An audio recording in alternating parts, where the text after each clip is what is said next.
Hi,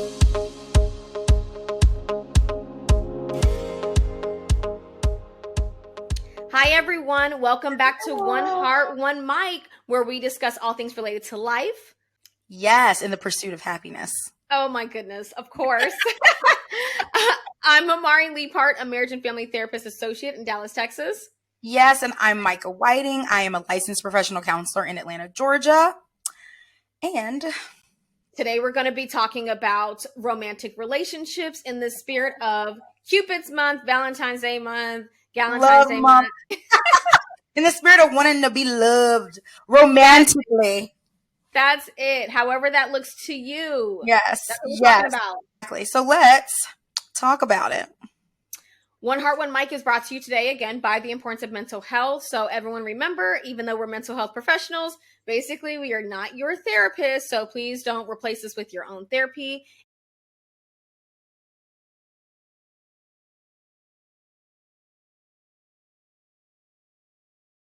Without further ado, let's talk about the problems, right? Let's do it. Yes, let's talk about the problems. Let's start there, and then we'll segue into the juicy stuff. Because everybody's like, we know the problems. I got a list of problems. Always. We're talking about the problems of those relationships, marriages, and couples. I'm thinking immediately that people are like, Amari, I don't have that communication, or we don't have that communication. Usually it's not I, it's usually they. They don't have that communication, and we don't have that connection. That's what we want. We used to be connected, and that's what I want again. Yes. What about you, Mycah? I get that commonly. I'm trying to think what else maybe outside of that list have I heard. Yeah, a disconnect. I've also had a theme of clients where it's the person is no longer, who they originally, got with, right? Like the person I thought I knew and the person I'm with now do not look the same. And I think that's another common, one that I think a lot of people can relate to, because we're going to change. Like we all change over time.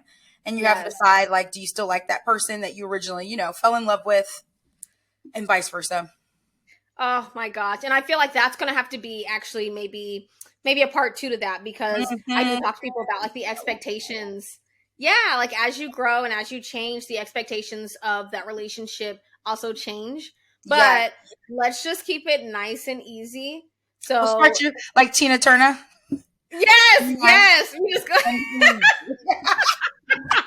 Yes, let's keep it nice and easy today. So we're talking about that communication, that connection.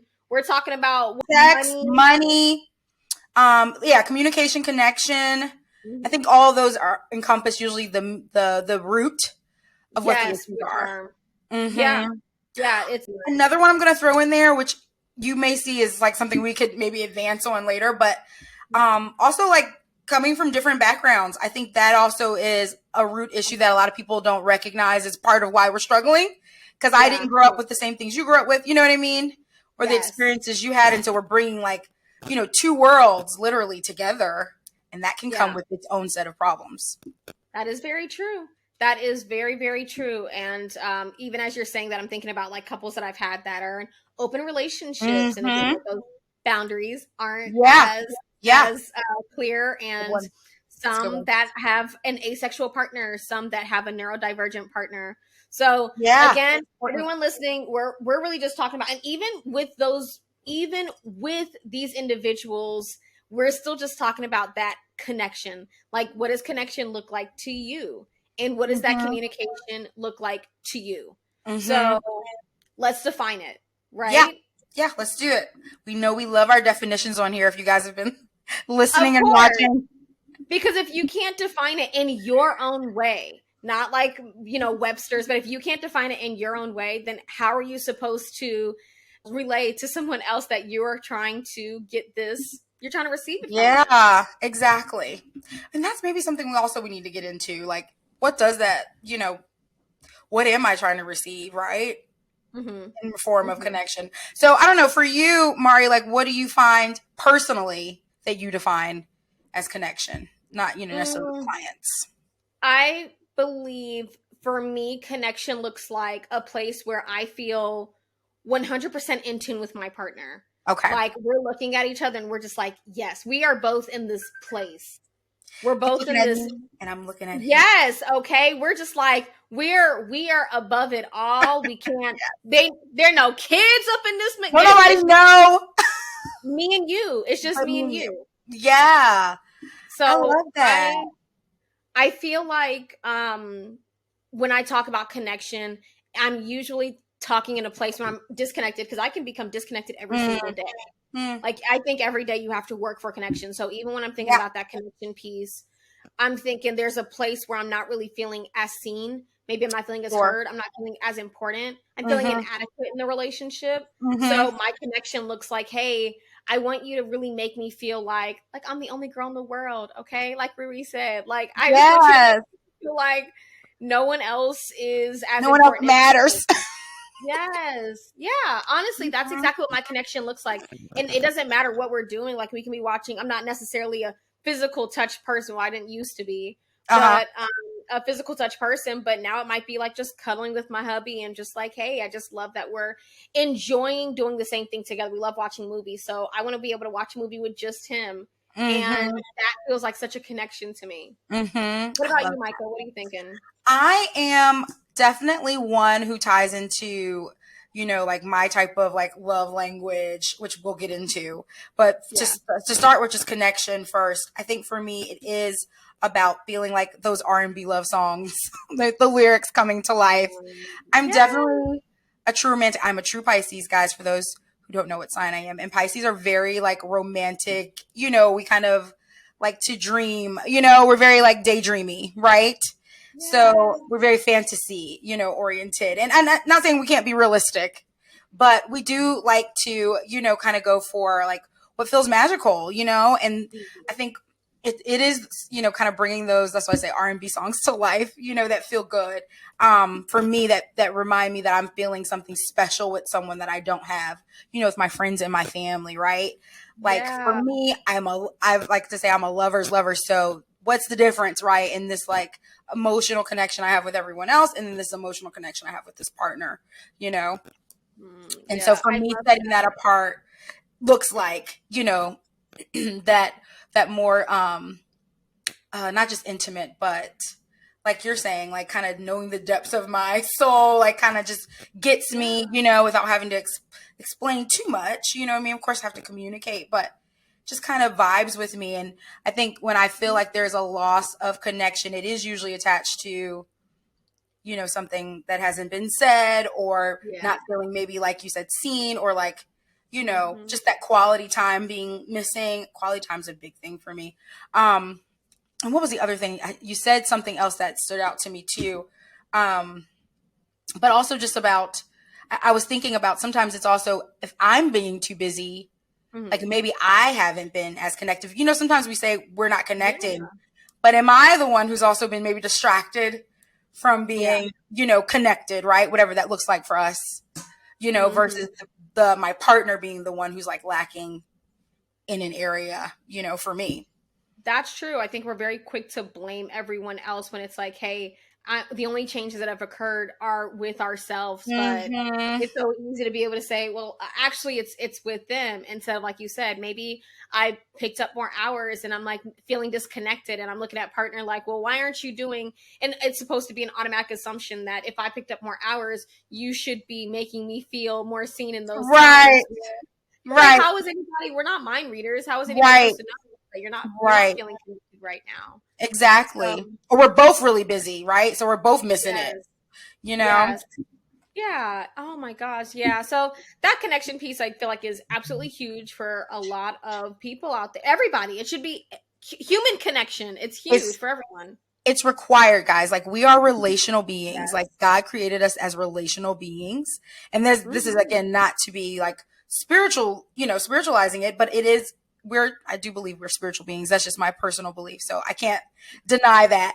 But we're created to be relational. So I think perfect example of this is COVID happened, and we were still trying to find a way, right, to connect. And so many people found, as I call it, COVID love, during this downtime, right? Yes. Relationships and babies and things popped out of COVID, that COVID downtime, because even though COVID kept us apart, we were still true to our innate nature, right? Which is like, but I need something, I need someone, right, to feel connected to. So, it just speaks to the truth of that being, who we were created to be. It's not, no man was not meant to live alone. Like, it's just the truth of it. I love how differently we think, because even as you were saying, even when you think back to like God created us as beings, I immediately, when I was thinking of connection, I was like, yeah, that's why they have solitary confinement in prison. Like, we think so differently. We think so differently, because I'm like, yeah, that's why solitary confinement is a punishment. Because why? Oh, but yeah, because it's keeping you away from connecting. Yes. No, but that's so true. No, but that's true. Yeah, but it's just our thought process is like, yeah, both of them are true. Yeah, you're just like, God is supposed to, and I'm over here like, yes, that's why the prison and I'm just like, wait a minute, Amari, like, we're talking about in the spirit of love right now. But yes, even that connection so and everywhere. When you think about it doesn't matter what you believe in, even when you think about prisons. Exactly. They do. That is the number one form of, right? That's the number one. When you think about maximum security, they're just like, hey, you get no interaction with anybody else outside. 1 hour of outdoors, but no interaction with anybody in solitary confinement. Anything, nothing, no interaction. You go to the hole. Yeah. Like, and people go crazy. They do. People are just like, that's the worst punishment. Right? You would think like, oh my goodness, they're being waterboarded. And it's like, no, they're just by themselves. Yes. But that is torturous, in itself. Because again, it is innate to who we are. We desire to connect to someone, even if they aren't healthy. You know what I mean? Yeah. We want to connect. To your point about connection. And I'm talking about toxic relationships. But there'll be multiple parts to this conversation. But I also wanted to say, for our listeners, please feel free to throw into the comment section, like, what you define connection as, or what makes you feel connected when you are, in a relationship, or to your partner if you are already in a relationship, if you're married. Let us know what you guys define as connection, because I'd love to hear, what other people think about that. And same, especially when we're doing our part twos to this. I want to be able to read off like how some of you have identified your way of connecting, because it may be completely different from what Mycah and I just described. Yes. And that's the incredible part about it, is because we are individuals, we are very unique to how we see defining things like connection and how we receive that connection. So, and you know what? I think this is a perfect time to talk about the 5 love languages, because I know that there are many facets to feeling that connection. And Mycah, you were telling me originally like that you really rely on the 5 love languages with your couples. I do. I really utilize that, guys, as a baseline so I can kind of figure out what are we doing or not doing already that helps the other person feel like seen and like connected, right? Because sometimes we're missing that piece in itself, and then it's like, well, this is why they've been acting like this, because you never do this one thing that they really like, and maybe they didn't realize that's what they need, or also didn't know how to like communicate that to the their partner. So.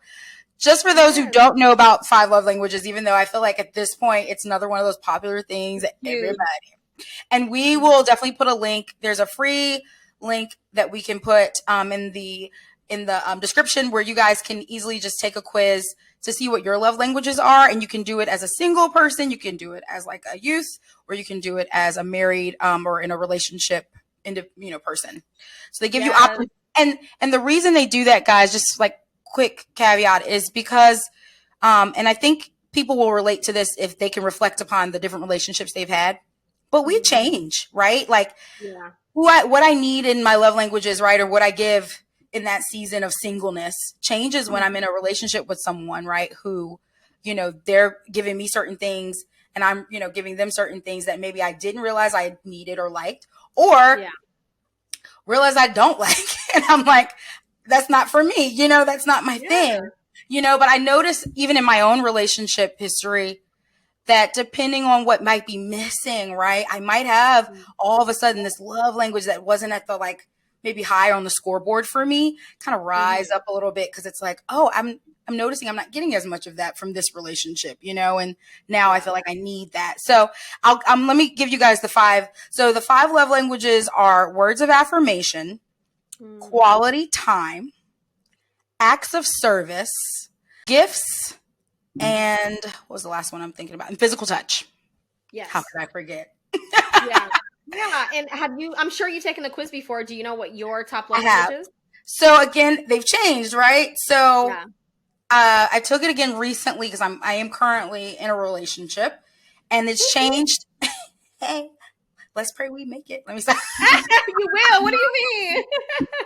Look, y'all, okay? Because the struggle is real in these streets, and I am being transparent about that. Yes, yes. And But look, I'm like, that's a whole nother. It's a whole nother journey. But I am happy. I'm saying that lightheartedly, guys. I don't want anybody thinking like I'm in a relationship I don't love. But I am realistic, that the journey is still before us. You know what I mean? Like, and I think I've had to grow to that understanding in my own like just relationship life, But that's a sidebar. Anyway, coming back to it. We're gonna make it. We're gonna make it. So for me, my love languages, my top one is actually not physical touch. For anybody who listened to like the last episode, y'all, I was all about that.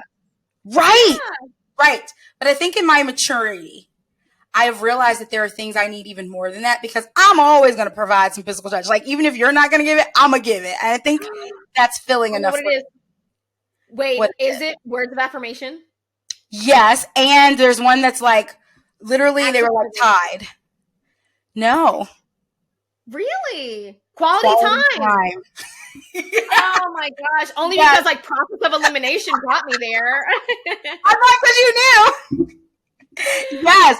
So I'm like tied. The last time I took it, maybe it will change, but the last time I took it, I was tied for words of affirmation and quality time. Then physical touch, acts of service, and gifts. Gifts were at the end, I mean, of course, who doesn't like a gift, but it's just not a priority for me. Okay. Yeah. So I'm excited to put this quiz down. And again, everyone, if you want to comment on just what your love language was, and then you want to retake it and see what it is, because I have to agree. I took it when Gary Chapman first came out, and we were like, oh my gosh, 5 love languages, it's so big. Like, and I got straight to my husband. I'm like, we're not communicating the way we need to, I'm like, let's take this quiz. We need it. And at that time, at that time, my love language was, it was gifts. It was gift giving. But then it changed really quickly. I took it again just recently, and my my love language is now tied with words of affirmation and quality time. And I think you're right. It's just like quitting. Yeah, you're right. Yeah, it's just like that. Yeah, maturity kind of tells you like, hey, eventually these gifts, they go away, man. They're not something that you can just take with you. Like, it's more important for me to have those memories. Yes. Than anything else. Are priceless. I think those memories is what becomes the gifts for us in that. You know what I mean? Yeah. Like, that's what stands, like you say, the test of time versus like the gift that's like, it's thoughtful, it's great, but if it breaks down, then what? So do you refer your clients to this app? Oh my goodness, and I can't remember what it's called. Is it called Nudge? The app that is specific, like to help them talk. No, the 5 love languages created an app years ago. I don't think I've used it. I've never used it. I just refer them to the book. I think this is showing age.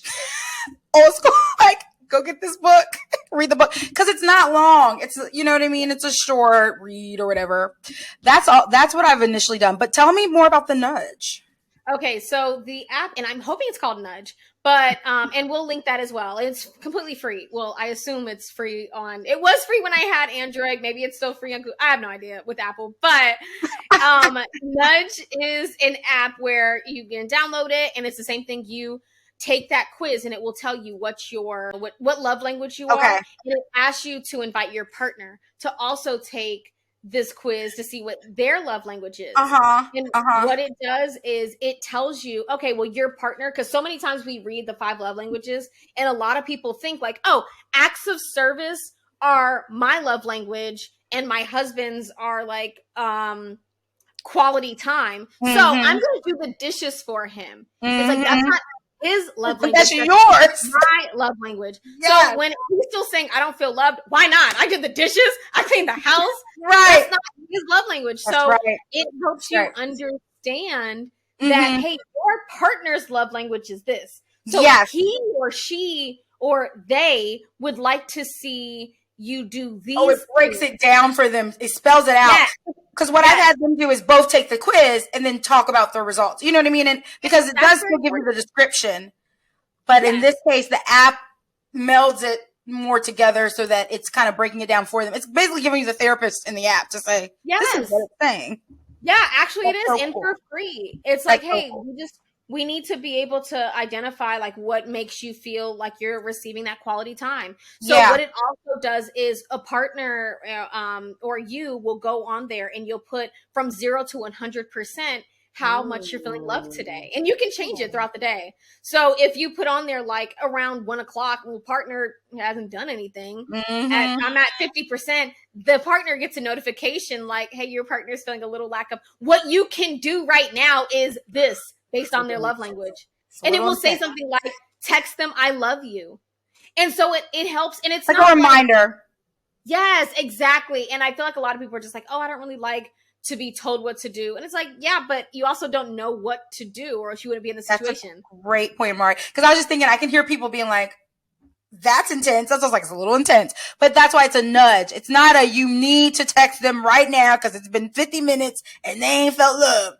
It's just a nudge. Just like, it's a suggestion. Like, hey, if you want your partner to feel a little bit more loved because they clearly just updated that they're not feeling loved, these are some things that you can do. And literally the app is like, take it as you want. You know what I'm saying? Okay, that's good. Take what you need, but like, we just trying to help your relationship. Exactly. Or even y'all, I would hope too, it'd be like a thought to go, if you don't even want to take up the, exact example, but just talk about it. Like bring it up and be like, hey, I noticed on the app, this is what it noted. Is there something you want to talk about? Like use it as a conversation starter, Yes. There's another app out here that another client of mine was telling me about, and I do not recall the name. I will follow up with that client to get the name, but helps them communicate where they can like, if they don't have a chance to kind of get in touch, long, have as long of conversations as they like due to their schedules, they can come into the app and kind of initiate like a back and forth chat about things that they want to continue to like keep talking on, but may not be able to finish the conversation. And the way that, it was described, it sounds very useful for couples in that situation who just need that, something kind of keep the conversation going, know? And then they're still able to talk about it in person. And they've had some really great breakthroughs. I love that. Being able to communicate better. Okay, so we'll have to include that as well. Yeah, I'm going to make a note so we don't forget the nudge app and this communication. This other, I really cannot believe, it's incredible. This just goes to show you there are so many ways to connect with your partner. Like it's really not it's not this scientific method type of approach because Mycah, you rely on the 5 love languages. And at one point I know I relied on it for myself. And now that's not something that I actually approach with my clients. I don't even remember the last time I was telling them about the 5 love languages, even though it is extremely, extremely useful, very helpful, but I just get straight down into their emotions. Yeah. I love a lot of the communication that my clients are just begging for turns into these arguments. So I see a lot of my distressed couples, and when they're telling me like, "Hey, Amari, we're so unhappy right now," and I don't know about you, but the first thing that goes out the window when people are not happy in the relationship is sex. You ain't communicating, you ain't having sex. I mean, that's just how it is. I mean, and guys, I want to point this out, and this is not again to create like any gender disparity, but in just a lot of my experience, right? It's been where the male, or the female, right, is feeling, emotionally disconnected, and I want to point out that men feel emotionally disconnected too, guys. As well, men aren't just vulnerable. Yeah, and we'll definitely unpack that. We definitely have future topics coming up for our men out there. But, just a shout out to y'all who don't just feel like, they can just get up and go just because, their body says to do it. Like, what I mean? There are men who, if we're not connecting, I'm not in the mood to have sex either. Like, it's not just because I'm a man, I'm supposed to just be able to go 24/7 like a robot. I have feelings too. Yeah, and like you just said, I'm able to just get up and go. It also comes down to intimacy. So a lot of people Big just feel word. like, oh, sex is it. And it's like, no, I mean, ultimately the end goal is like, some type of way of Yes. connection, and Yes. sex can be like an ultimate way. But there is so much into intimacy that gets you, I mean, it's a bridge. Yes. It really is. And So intimacy is an umbrella of things, it really And is. it It has is nothing to not. do with even physical intercourse. You know what I Yeah. mean? Yeah, you're right. It doesn't. It's honestly, you guys, it's like just holding each other. It's Mm-hmm. holding hands. It's looking to each other's eyes. You don't have to even make any kind of, you Mm-hmm. don't have to have any conversation, but Mm-hmm. just spending that time together. A lot of people do see intimacy in many different ways. Yeah. So, I, some people that are like foreplay. I was gonna say, because I was gonna say, even on a lesser level, intimacy is also just having that like long conversation with your partner. You know what I mean? Just Yeah. finally sitting there and looking them in the eyes and just like listening to how they feel. Like, honey, that can warm up somebody's, you know. Okay. All Okay, right. I'm like, I'm trying to be like appropriate. I don't want to be too explicit, but I mean, I know this is an adult conversation, but you know yes. what I Yeah. mean? That can get the boat rolling real quick. You know what I mean? Oh, Just yeah. all of a sudden they feeling real frisky, and it's like, we've just been sitting here Ready to talking. go. All I needed. That was intimacy for me. You know what I Yes. mean? Yeah. Oh, please, man. My sessions become X-rated real fast. Okay. Okay, we were talking about it, and we will, be free here too, guys, because I do want, our listeners to feel comfortable, with those types of conversations too. I don't want you guys to think we're going to be pent up.